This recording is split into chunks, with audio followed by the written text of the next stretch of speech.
जय हिंद दोस्तों। तो डिस्कशन आज शुरू करते हैं और पीछे दो ही आदमी देखते होइएगा क्योंकि एक आदमी को थोड़ा अर्जेंट काम था तो चला गया है। कल से रेगुलर रहेगा। चलिए तो शुरू करते हैं।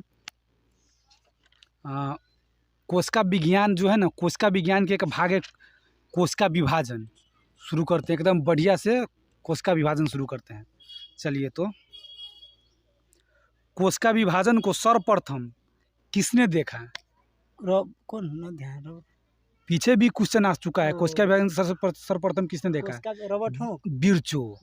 हाँ, जिसको बिरचाओ भी लिखा हुआ है, कहीं कहीं बिरचो भी कह सकते हैं।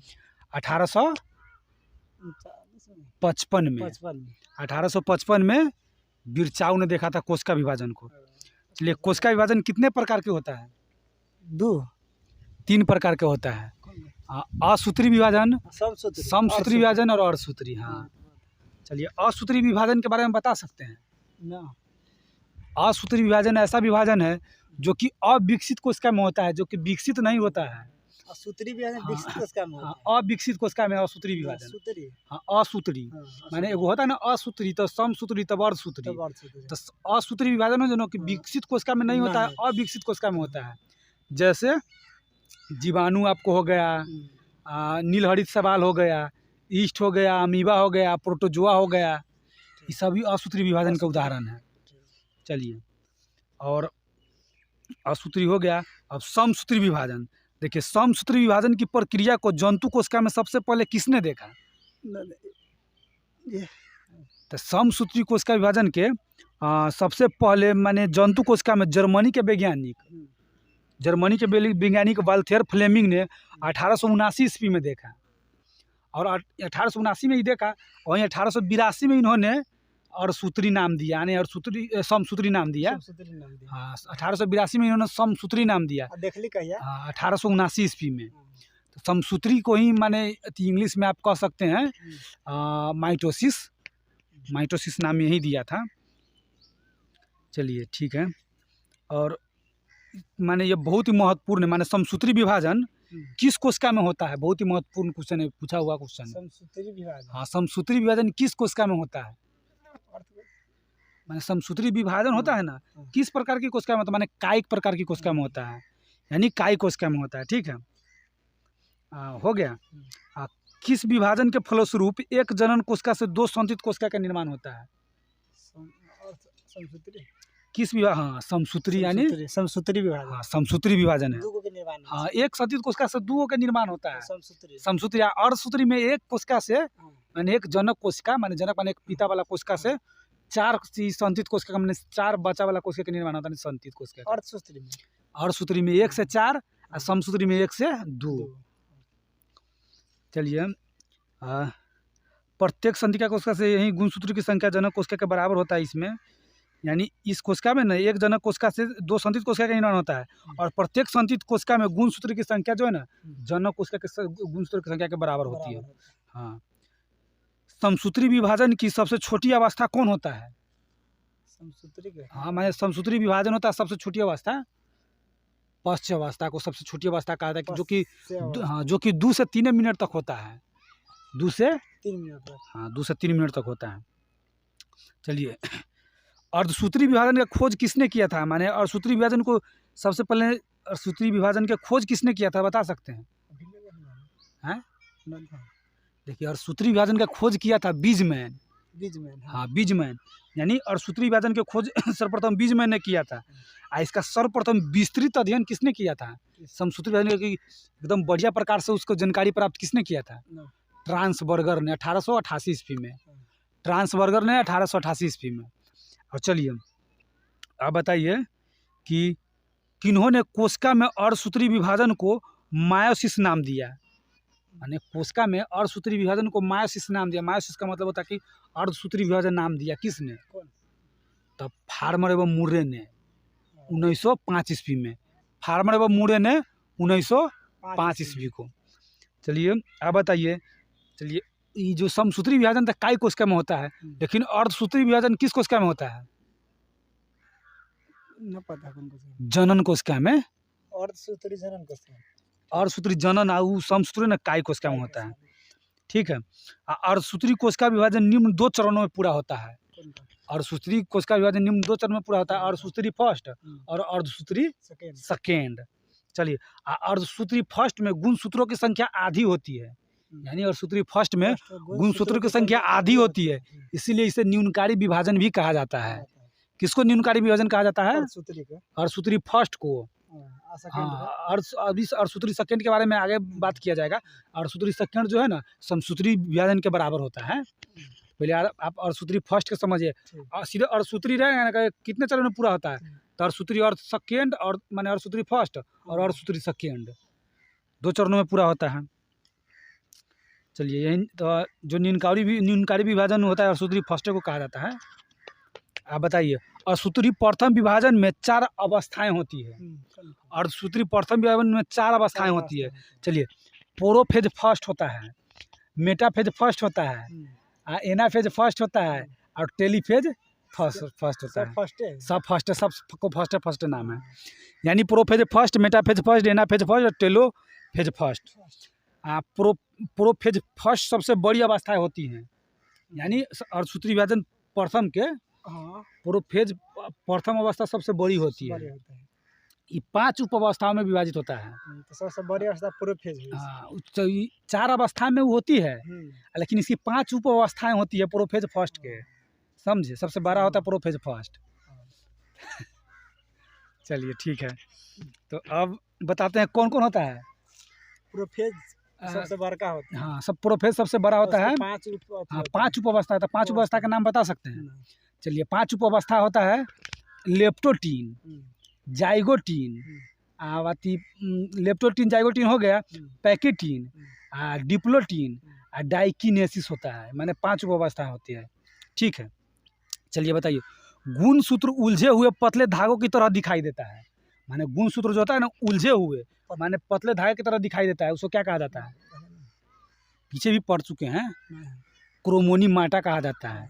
उसमें ना लिखा हुआ था कि माने मैट्रिक्स जो है ना, लिप्टो महीन कुंडी तरह की तरह माने एक दूसरे से लगा हुआ रहता है। हाँ, उसे क्रोमोनीमाटा कहते हैं, मैट्रिक्स से जुड़ा हुआ रहता है। तो इसमें लिखा हुआ है कि गुणसूत्र उलझे हुए पतले धागों की तरह दिखाई पड़ता है, जिसे क्रोमोनीमाटा कहा जाता है। और गुणसूत्र की संख्या द्विगुणित होती है, किस में? लेप्टोटीन में। हाँ, गुणसूत्र की संख्या द्विगुणित होती है। चलिए, समजात गुणसूत्र एक साथ होकर जोड़े बनाते हैं, यानी समजात गुणसूत्र एक साथ होकर जोड़े बनाते हैं, उसको क्या कहा जाता है? तो समजात गुणसूत्र एक साथ होकर जोड़े बनाते हैं, उसे सिनेप्सिस कहा जाता है। सिनेप्सिस कहा जाता है। ठीक है, 1 मिनट। हाँ, सिनेप्सिस कहा जाता है। चलिए, हो गया। हाँ, आप बता दीजिए, क्रॉसिंग ओवर किसका गुण है? माने किस प्रोफेज फर्स्ट उप अवस्था है ना, उसमें से किस उप अवस्था का गुण है क्रॉसिंग ओवर? क्रॉसिंग ओवर प्रथम ना, इसका है क्रॉसिंग ओवर है पैकेटीन के। पैकेटीन उप अवस्था का गुण है क्रॉसिंग ओवर। अगर आपसे एग्जाम में पूछ दिया जाएगा कि क्रॉसिंग ओवर किसका गुण है, तो पैकेटीन के। हाँ, पैकेटीन का है।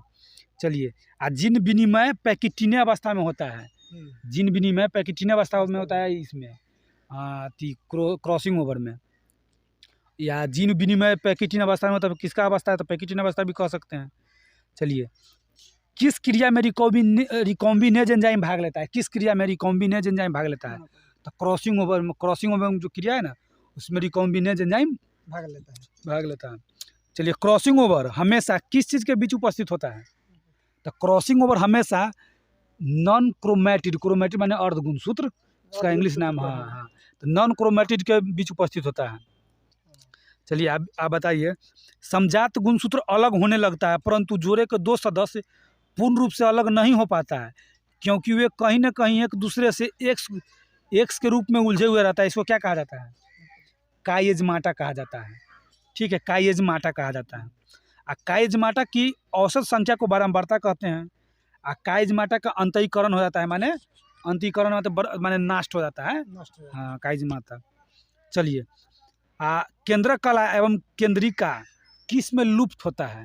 माने किस उप अवस्था में लुप्त होता है? माने प्रोफेज की किस उप अवस्था में? तो डाइकिनेसिस में, यानी डाइकिनेसिस में लुप्त होता है। ठीक है, वही आपको इससे पहले हम बोले थे ना, और सूत्री विभाजन 2 समसूत्री विभाजन के समान होता है। चलिए, अर्धसूत्री विभाजन में एक जनक कोशिका से कितने संचित कोशिका का निर्माण होता है? अर्धसूत्री विभाजन में हाँ। अर्ध में 2 4 अर्ध में 4 समसूत्री में 2 समसूत्री में 2 है, अर्धसूत्री में 4 है। चलिए, समसूत्री एवं अर्धसूत्री विभाजन में अंतर, जो कि बहुत महत्वपूर्ण। समसूत्री विभाजन में अर्धसूत्री विभाजन में अंतर समसूत्री में 2 होता है और सूत्री में 4 अथी होता है।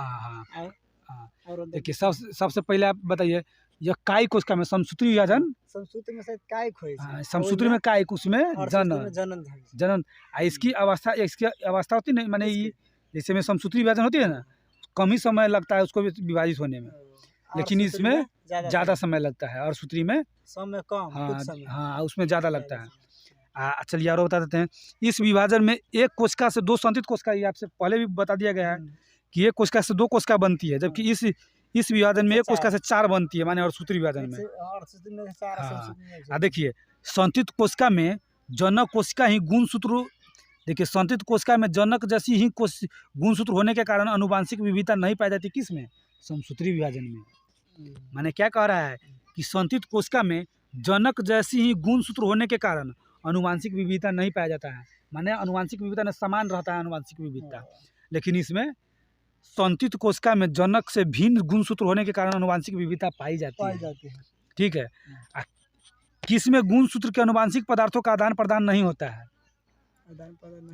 हाँ, समसूत्री विभाजन में आदान प्रदान नहीं होता है, और उसमें आदान प्रदान होगा, समझे?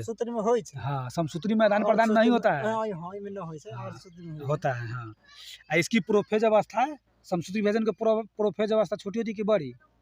समसूत्री के, हाँ, समसूत्री के कुछ बड़ी होई है, समसूत्री के छोटी होती है, अर्ध के बड़ी होई है, अर्धसूत्री के बड़ी होती है। सही बात। ठीक है। चलिए दोस्तों, तो कोशिका विभाजन का छोटी होई है, ठीक है, सही कहा, अर्धसूत्री के बड़ी होई है, अर्धसूत्री का नहीं भाग है प्रोफेज फर्स्ट। चलिए दोस्तों, तो जो छूटा हुआ था कोशिका में, कोशिका जो हम लोग को पढ़ना था, उसमें कोशिका विभाजन छूटा हुआ था, और उसका पूरा हो गया। अब जैव विकास पढ़ने वाले हैं हम लोग, बायोलॉजी में ही जैव विकास है, जैव विकास पढ़ने वाले। जैव विकास के बाद आनुवांशिकी भी पढ़ेंगे।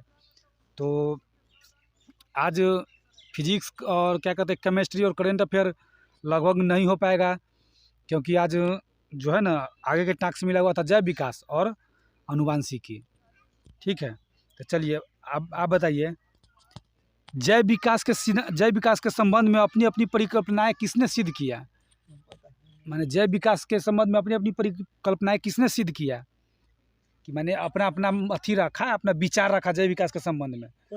तो देखिए, लैमार्क कौन है मालूम है? जर्मनी का है क्या? लैमार्क फ्रांस का है, जो कि जीव विज्ञान शब्द का प्रयोग किया था, माने जीव विज्ञान शब्द नाम दिया था लैमार्क एवं ट्रीबिनस। तो लैमार्क जो है कि फ्रांस के, जबकि ट्रीबिनस जर्मनी के, 1801 ईस्वी में। वो 1801 ईस्वी में दिया था, 1809 ईस्वी में ही दिया है सिद्धांत, लैमार्कवाद का सिद्धांत। हाँ, जैव विकास में लैमार्कवाद का सिद्धांत दिया था ये।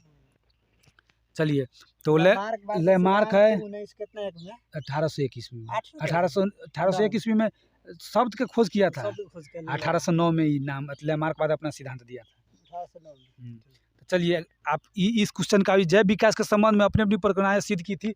लैमार्क, डार्विन, वेलेस और डी ब्रीज, ये लोगों ने अपना अपना परिकल्पनाएं सिद्ध किया था।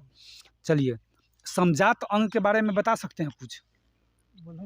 चलिए, ऐसे अंग जो विभिन्न कार्यों के लिए उपयोजित हो जाने के कारण, यानी अलग अलग काम के लिए उपयोजित हो जाने के कारण काफी असमान दिखाई पड़ते, परंतु मूल रचना एवं भ्रूण की परिवर्तन में समान रहता है, उसे समजात अंग कहा जाता है। माने समझा वह समान है, अलग अलग, हाँ, लेकिन सब कुछ समान रहता है। हाँ, काम करेगा तो समान नहीं, काम करने का जो विधि ना अलग अलग रहता है, इसी कारण हुआ जो समान जो होता है ना, वो अलग अलग हो जाता है, उसका समान की रचना भ्रूणीय परिवर्तन होता है तो अलग अलग हो जाता है। जैसे उदाहरण में बता सकते हैं, अगर आपको समजात अंग का उदाहरण पूछा जाएगा एग्जाम में तो आप बता सकते हैं। देखिए, सील के फ्लीपर होता है, चमगादड़ के पंख होता है, और आपको हो जाएगा घोड़ा के अगली टांग, और उसके बाद बिल्ली के पंजा, मनुष्य के हाथ। ये सभी का जो है ना, ये समझाते अंग सब सामान्य टाइप का होता है। लेकिन इसका काम अलग अलग होता है ना, इसके कारण यह असमान दिखाई देता है। ऐसा काम जैसे मछली के फ्लिपर के काम है तैरना, इसका मनुष्य के पंजा के कुछ कोई के पकड़ना, उसका उड़ना, चमगादड़ का काम है उड़ना, घोड़ा का दौड़ना, ये सब का अलग अलग काम होता है। लेकिन उसका जो मूल रचना होती है ना वो सामान्य है।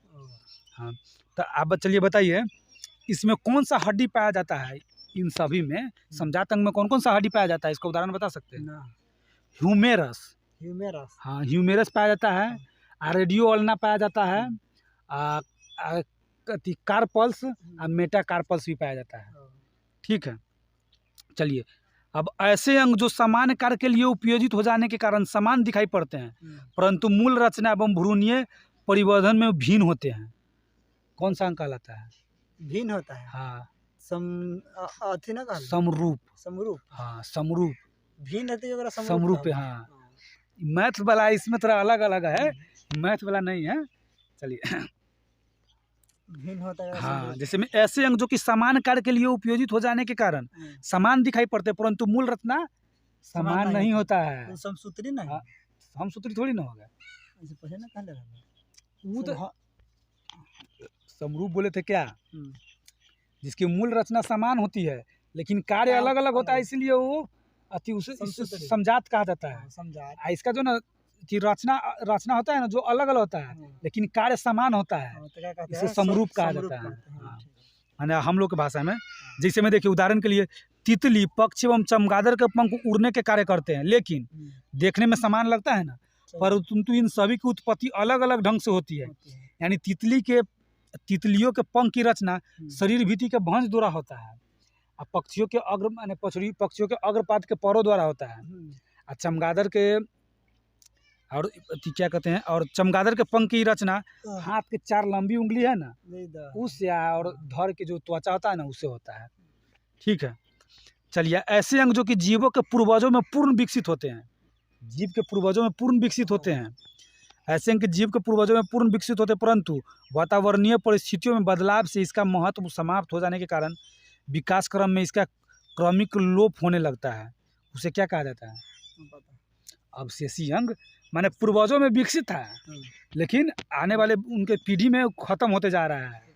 जैसे में कर्ण पलक, उदाहरण पर कर्ण पलक, ये पहले बड़ी बड़ी था, यहाँ के ई वाला कान का ई जो था ना ये बहुत लंबा लंबा रहता था, ये पहले इतना लंबा लंबा, कान भी थोड़ा इतना लंबा लंबा रहता था लेकिन धीरे धीरे समाप्त होते जा रहा है।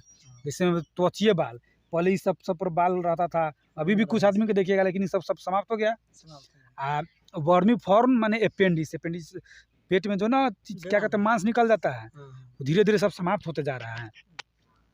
आने वाला समय में जिस अंग का उपयोग नहीं हो रहा है वो भी समाप्त हो जाएगा, जैसे बाल, ये कर्ण पलक, ये जो है ना ये सब समाप्त हो गया, जिसका उपयोग नहीं वो सब समाप्त हो जाएगा, सिर्फ छिद्र रहेगा लेकिन ये सब नहीं रहेगा।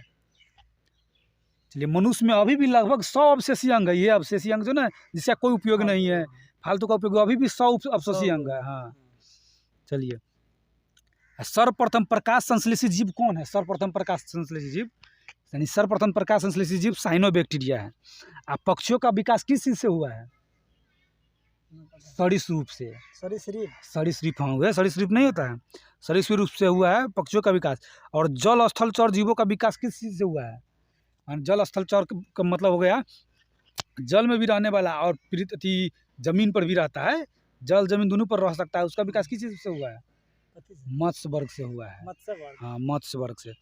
स्थानीय वर्ग के जंतुओं का विकास सरीसृप से, यानी पक्षी के और स्थानीय वर्ग का जिससे हुआ ना सब सरीसृप से हुआ है। ठीक है, और जीवाश्म विज्ञान के अध्ययन को क्या कहा जाता है? जीवाश्म के अध्ययन को जीवाश्म विज्ञान कहा जाता है, नहीं जीवाश्म के अध्ययन को जीवाश्म विज्ञान कहता है। चलिए और जैव विकास के सिद्धांत दिया है, देखिए कौन कौन दिया है। जैव विकास संबंध में अनेक सिद्धांत प्रतिपादित किए गए हैं, जैव विकास के संबंध में बहुत सिद्धांत प्रतिपादित किया, बहुत ज़्यादा, लेकिन लैमार्कवाद, डार्विनवाद और उत्परिवर्तन का सिद्धांत महत्वपूर्ण है। उत्परिवर्तन का सिद्धांत दिया था डी ब्रिज। चलिए लैमार्क का सिद्धांत, लैमार्क ने अपना लैमार्क वाला सिद्धांत कब दिया है? लैमार्कवाद का सिद्धांत कब दिया गया? हाँ 1809 में। लैमार्क अपनी किस पुस्तक में? फिलोसफिक जूलॉजिक पुस्तक है ना, उसी में दिया था। और इन्होंने ही दिया था अंगों के अधिक उपयोग कम उपयोग वाला सिद्धांत, जिसका उदाहरण है जिराफ। जिराफ उदाहरण है जिसका माने इन्होंने कहा था कि जिस अंग का उपयोग ज़्यादा कर लीजिएगा ना उसका विकास बहुत अधिक होता है, जिसका कम कीजिएगा उसका विकास कम होता है। जैसे कि जिराफ कैसे खाने में अपना गर्दन का खूब उपयोग करता है हर वक्त, तो उसका विकास बहुत ज़्यादा हो गया है। जैसे में देखिए कोई भी आदमी जिम कर रहा है, खूब जिम करेगा, पहले हम लोग का मान लेते हम लोग का शरीर साधारण है, लेकिन खूब जिम करेंगे तो इसका विकास बहुत होगा, इतना मोटा मोटा हाथ हो जाएगा, इतना मोटा शरीर नहीं हो जाता है। तो वही कहना है इनका कि जिस अंग का विकास बहुत माने उपयोग बहुत कीजिएगा ना तो उसका विकास बहुत अधिक होगा, और जिसका कम कीजिएगा ना उसका विकास कम होगा। कौन दिया है? लैमार्क। चलिए जैसे मैं उदाहरण में जैसे में इनका उदाहरण कौन है, माने जिराफ के गर्दन। जिराफ के गर्दन। चलिए उपार्जित लक्षण के अध्ययन को कहा जाता है टोंटोलॉजी। टोंटोलॉजी किस में ना उसमें तो ऊँट के जैसे में का कौन सी गर्दन कहाँ उतना ज़्यादा विकास हुआ? हाँ लगभग आप मान सकते हैं, काहे नहीं मान सकते हैं, क्योंकि देखिए इसका मतलब क्या हुआ कि जिस अंग का विकास उपयोग ज़्यादा कीजिएगा ना उसका विकास अधिक हुआ। तो मान ले तो भी खूब गर्दन के करेगा तो उसका भी विकास हो सकता है। जैसे में हम लोग शरीर के खूब इसी से करेंगे तो हम लोग का शरीर का विकास भी हो सकता है, समझे। उपार्जित लक्षण के अध्ययन को टोंटोलॉजी कहा जाता है। हाँ जैव विकास के संबंध में सबसे प्रसिद्ध कौन था, कौन सिद्धांत दिया था जैव विकास के हाँ संबंध में न सबसे ज़्यादा प्रसिद्ध दिया था ना, सबसे प्रसिद्ध है डार्विन का। माने सबसे एकदम प्रसिद्ध यानी सबसे एकदम लगभग उनका बराबर जो दिया था ना वो अपना सिद्धांत, वो लगभग एकदम हाँ लगभग एकदम सही के आसपास गया है वो, तो डार्विनवाद। चलिए पूरावशेष का महानतम अन्वेषक किसे कहा जाता है? पूरावशेष के महानतम अन्वेषक डार्विन को कहा जाता है। वही चार्ल्स डार्विन जो है ना, इन्होंने अपना बीगल नामक सर्वेक्षण जहाज से पूरे विश्व का भ्रमण कब किया था? 1831 ईस्वी में डार्विन। हाँ डार्विन ने। देखिए डार्विन के पास 1831 में 1801 में तो वो दूसरा है, वो लैमार्क अपना नाम कर्म दिया था जीव विज्ञान के। 1809 में तो लैमार्क बाद अपन सिद्धांत दिया था, आई दिए थे, ये अपना घूमे थे 1831 ईस्वी में पूरा विश्व में। चलिए डार्विन के पश्चात माने पश्चात का मतलब होता है कि बाद, यानी डार्विन के बाद उनके समर्थकों द्वारा डार्विनवाद को किस ढांचे में ढाल दिया गया? यानी जीनवाद के ढांचे में ढाल दिया गया, जिसे नव डार्विनवाद कहा गया। नव डार्विनवाद कहा गया। चलिए उत्परिवर्तन का सिद्धांत किसने दिया है? हुगो डी ब्रिज। हाँ हुगो डी ब्रिज। चलिए उत्परिवर्तन के सिद्धांत के बारे में कुछ बात करते हैं। जैसे कि उत्परिवर्तन जो है ना अनिश्चित होता है, उत्परिवर्तन अनिश्चित होता है। वहीं जाति के विभिन्न सदस्यों में उत्परिवर्तन भी भिन्न भिन्न होता है। माने जाति के विभिन्न सदस्यों में माने कोई मनुष्य है हाँ तो उसके विभिन्न सदस्य जो है ना उसमें उत्परिवर्तन भी भिन्न भिन्न होता है। उत्परिवर्तन यानी उत्परिवर्तन का मतलब होता है क्या कि माने कोई चीज़ का विकास करने का ना गुण अलग अलग होता है। ठीक है। ये माने उत्परिवर्तन के फलस्वरूप अचानक ऐसे जीवधारी उत्पन्न हो जाते हैं जो कि जनक कोशिका से इतने भिन्न हो जाती है कि वो नई जाति बना लेती है। जैसे में एक क्वेश्चन पूछे देख लेते हैं, डॉक्टर APJ अब्दुल कलाम का जन्म किस राज्य में हुआ था? राज्य में तमिलनाडु में हुआ था। के हाँ चलिए ठीक है। तो इस पे आइए, अपना सिलेबस पर आइए। चलिए आप जैसे में देखिए क्या हम बोले हैं, उत्परिवर्तन के फलस्वरूप अचानक ऐसे जीवधारी उत्पन्न हो जाते हैं जो जनक से इतने अधिक भिन्न हो जाते हैं कि एक नई जाति माना जाता है। जैसे में देखिए कैसे ये उत्परिवर्तन के सिद्धांत से समझ में आता है कि पहले मुर्गी आया कि अंडा, समझे। तो पहले मुर्गी नहीं, पहले अंडा नहीं, पहले मुर्गी आया है।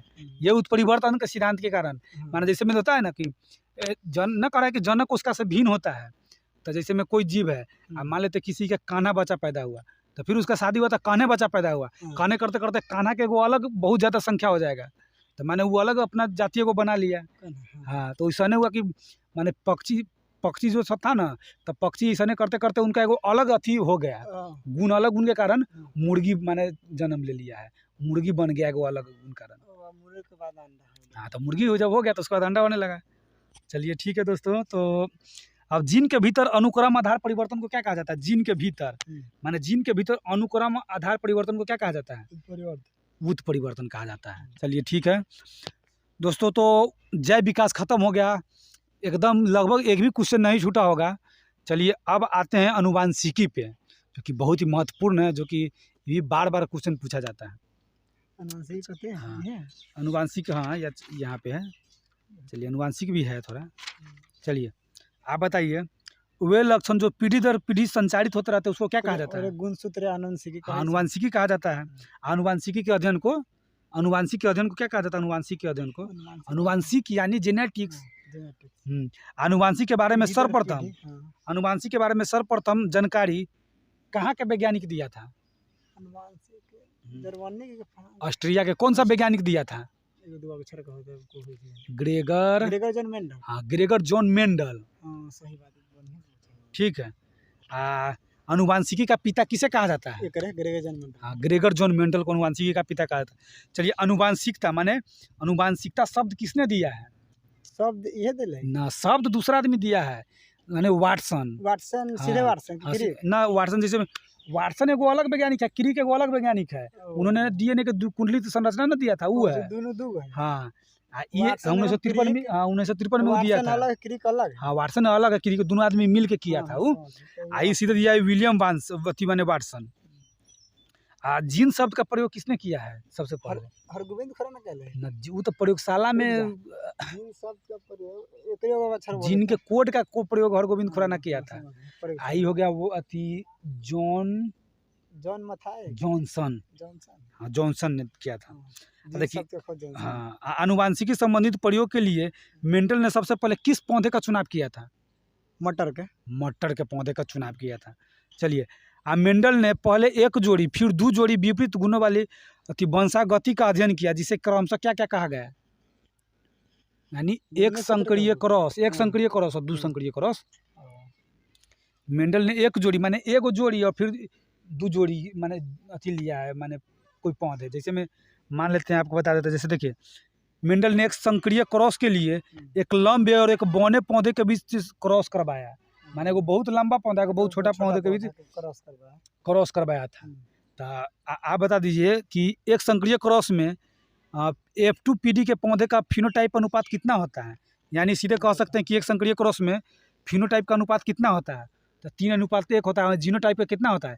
1:2:1 होता है। 1:2:1 हाँ, जीनोटाइप हुआ 1:2:1 और फिनोटाइप 1:3। हाँ, फिनोटाइप 1:3:1 हाँ 1:3 नहीं 3:1। जीनोटाइप 1:2:1 हाँ 1:2:1 हाँ फिनोटाइप 3:1 और जीनोटाइप 1:2:1। चलिए और द्विसंकरीय क्रॉस में मेंडल ने द्विसंकरीय क्रॉस के लिए गोल एवं पीले बीज लिए और हरे एवं झुड़ीदार बीज लिए, लेकिन इसमें सबसे ज़्यादा प्रभावी कौन सा बीज हुआ? नहीं, गोल और कौन बोले हैं? गोल और पीले।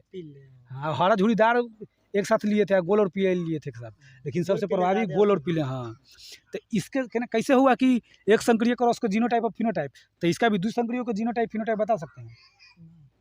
देखिए द्विसंकरीय के जीनो पहले फिनोटाइप बता रहे हैं कि 9:3:1 माने 9:3:1 और 9:3:1 हाँ 9:3:1 माने 9:3:1 हो गया।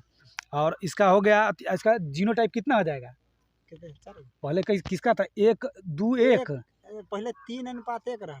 वो तो जीनो वो तो फिनोटाइप था। जीनोटाइप 1:2:1 के बाद 9:3:1 दूसरा वाला के। फिर जीनोटाइप इसका हो गया 1:2:1 2:4:2 फिर 1:2:1 इसका अनुपात है 1:2:1 अगर बात कथी कर ले 2:4:2 2:4:2 फिर 1:2:1। ठीक है। चलिए अब देखिए उपयुक्त दोनों प्रकार के प्रयोग के आधार पर मेंडल ने माने मेंडलिफ नहीं, मेंडलिफ आबार सारणी दिया था, मेंडल माने ग्रेगर जॉन मेंडल ने आनुवांशिकता संबंधित कुछ नियम दिए, जिनमें मेंडल के आनुवांशिकता के नियम के नाम से जाना जाता है। इन नियमों में से पहला एवं दूसरा नियम एक संकरीय क्रॉस पर आधारित है, लेकिन तीसरा नियम द्विसंकरीय क्रॉस पर आधारित है। चलिए देखते हैं अगला पहला और दूसरा नियम। देखिए मेंडल के नियम माने मेंडल यानी ग्रेगर जॉन मेंडल के नियम। पहला दिया प्रभाविकता का नियम, दूसरा दिया पृथक्करण का नियम जिसे शुद्धिकरण का नियम कहा जाता है, शुद्धता का नियम भी कह सकते हैं, और तीसरा स्वतंत्र अपव्यूहन का नियम है। तो चलिए देखिए, कह रहा है एक जोड़ा विपर्यायी गुण वाले शुद्ध पिता या माता के संकर करने में से प्रथम पीढ़ी के प्रभावी गुण प्रकट होते हैं, जबकि अप्रभावी गुण छिप जाता है उसमें। तो प्रथम पीढ़ी में केवल प्रभावी गुण ही दिखाई देता है, लेकिन अप्रभावी गुण दूसरे पीढ़ी में दिखाई पड़ता है। ये प्रभाविकता का नियम है। समझ, माने किसी का माने बच्चा पैदा हुआ, तो बच्चा है ना, तो उस मान लेते हैं आपका शादी हुआ तो आपका बच्चा हुआ, तो उसमें आपका प्रथम माने गुण जो होता है ना, प्रभावी गुण सो आपको दिखाई देगा, पहला पीढ़ी का गुण। आपके जो पोता होगा ना, उसमें ना अप्रभावी गुण जो छिपल रहता है ना, वो उसमें दिखाई देगा। ठीक है, चलिए। लक्षण कारकों माने कारकों यानी जीनों, लक्षण कारकों के जोड़ों के दोनों कारक युग्म बनाते समय पृथक हो जाते हैं और इनमें से केवल एक कारक ही किसी एक युग्म में पहुंचता है। इस नियम को शुद्धता का नियम कहा जा सकता है। ठीक है, चलिए। जब दो जोड़ी विपरीत लक्षण वाले पौधे के बीच संकर कराया जाता है तो दोनों लक्षणों में पृथक्करण स्वतंत्र रूप से होता है। एक लक्षण की वंशागति दूसरे को प्रभावित नहीं करता है, यह स्वतंत्रता का अपव्यूहन का नियम है। ठीक है, चलिए। अब बताइए, जेनेटिक्स शब्द का खोज किसने किया है? जेनेटिक्स अभी ना बताए थे आपको, वाटसन 1905 ईस्वी में किया था। हाँ, विलियम वाटसन है उसका नाम, तो वाटसन कह सकते हैं। विलियम, जॉर्ज, लॉरी सब तो बहुत में लगा रहता है, क्या कि कितना लगाइएगा, कन्फ्यूजन इसी से ना होता है। जेनेटिक विलियम वाटसन 1900 बंगाल विभाजन कब हुआ था? 1905 में। तो ये तो 1905 में ही खोज किया था। चलिए, आप बता दीजिए, जीन शब्द का प्रयोग कौन किया था? जोहानसन 1909 ईस्वी में।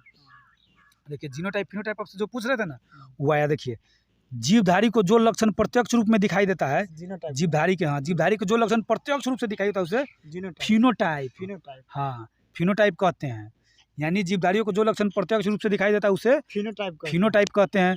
वहीं जीवधारी के अनुवांशिक संगठन को जीनोटाइप कहते हैं, जो कि जीन से बना होता है, माने जीन माने कारकों का बना होता है।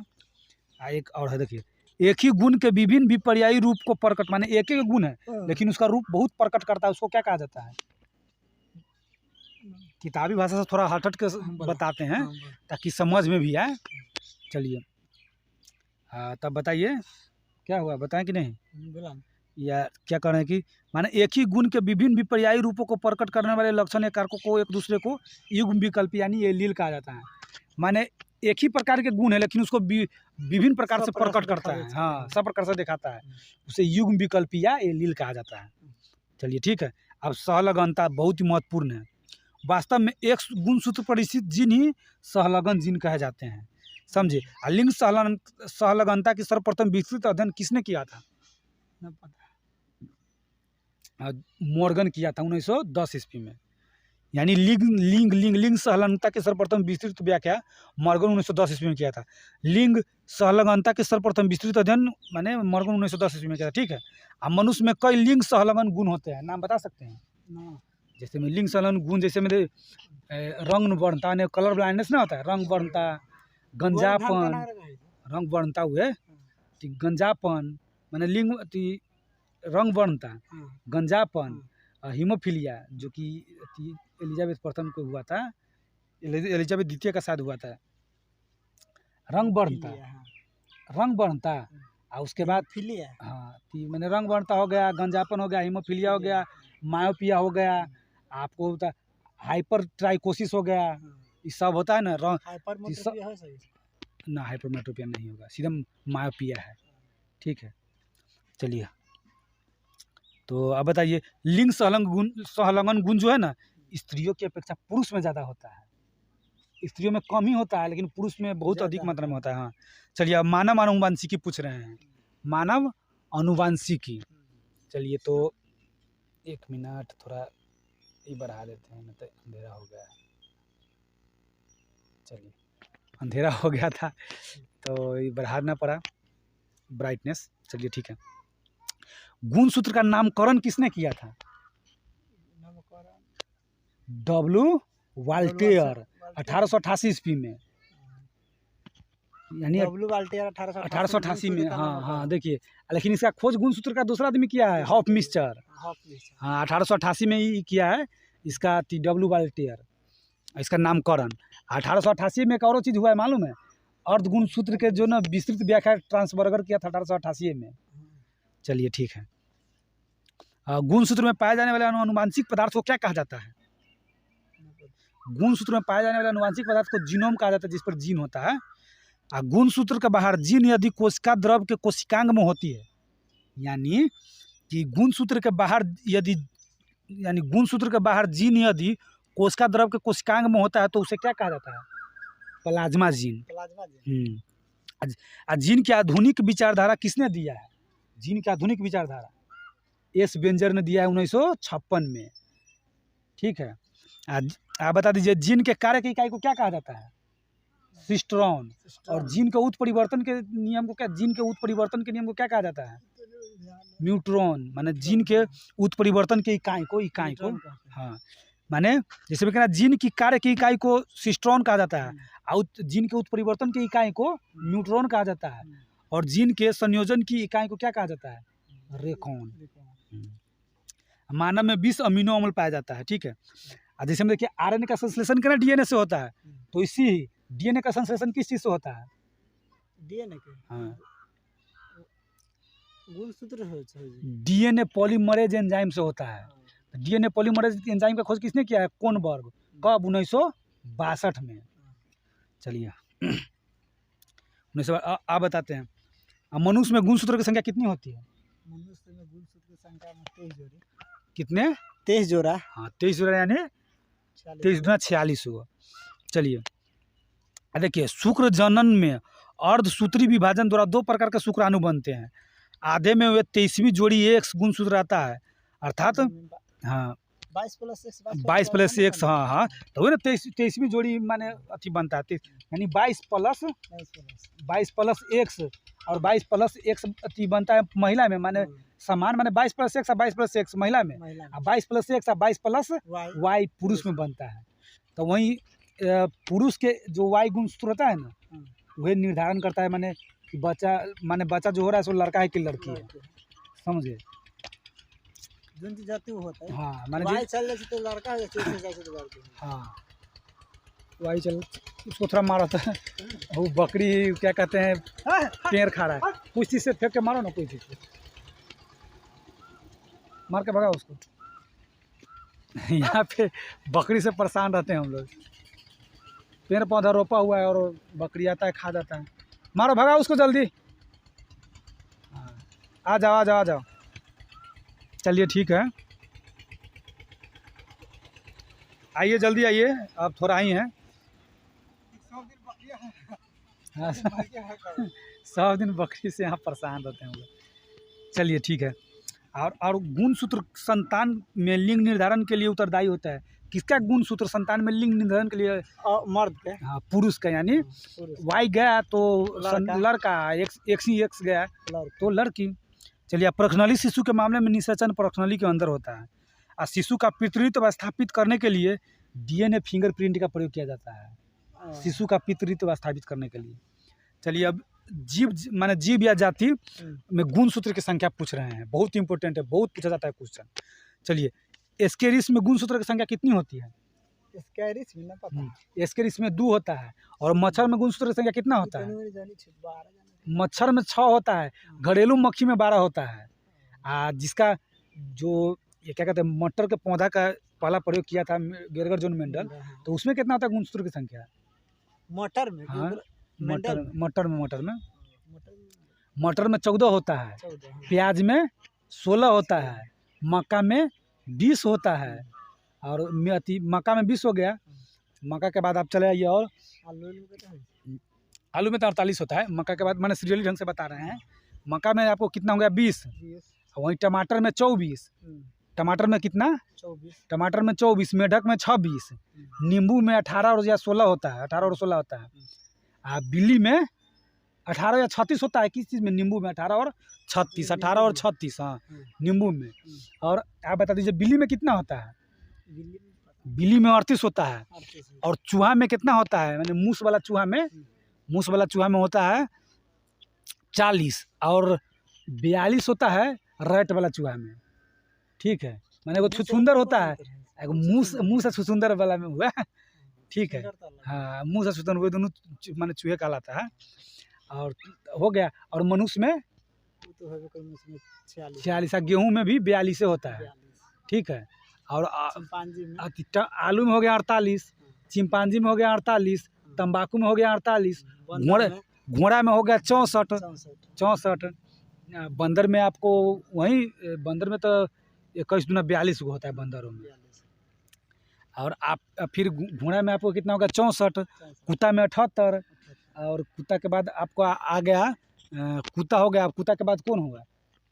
तो कुत्ता के बाद और है, हाँ, बकरी की इसमें नहीं दिया हुआ है, लेकिन कुत्ता में 78, कबूतर में 80, और टेरिडोफाइटा में 1300 से 1600। यानी नाम से देखिए टेरिडोफाइटा, तो टेरी यानी टेरी, उसको टेरी के टेरी कहिएगा तो 13, टेरी माने 1300 से 1600 के बीच। चलिए दोस्तों, तो आज सिर्फ बायोलॉजी का ही हम लोग किए हैं। मेरा एक दोस्त नहीं आ पाया है, मैंने कोई कारणवश, तो फिर कल से रेगुलर आएगा वो। और टास्क बढ़ा दिया जाए। चलिए ठीक है, तो टास्क हम लोग बढ़ा देते हैं, और कल भी आप लोग उपस्थित रहिएगा।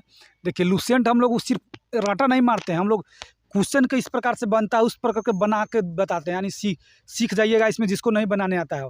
और तो सभी क्वेश्चन का लगभग रिवाइज हो जाता है, हर एक क्वेश्चन का। ठीक है, और उस क्वेश्चन का क्या मतलब है, कोई डिफिकल्ट शब्द आ गया उसका क्या मतलब है, वो सब भी यहाँ हम लोग बता देते हैं। क्या? हाँ, सही बात। ठीक है दोस्तों, तो चलिए, जय हिंद, वंदे मातरम दोस्तों।